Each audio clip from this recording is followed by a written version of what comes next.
আপনার ভিডিওগুলো যদি এরকম ঝাপসা হয়ে থাকে তাহলে আপনি আপনার ভিডিওগুলোকে মাত্র এক ক্লিকে এরকম এইচডি কোয়ালিটি করতে পারবেন।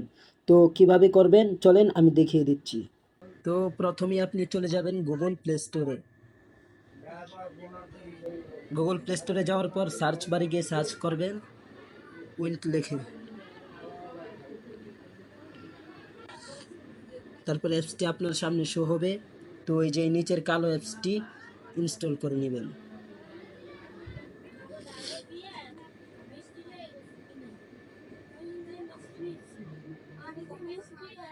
তারপরে এই এইচডি কোয়ালিটিতে একটি ক্লিক করবেন।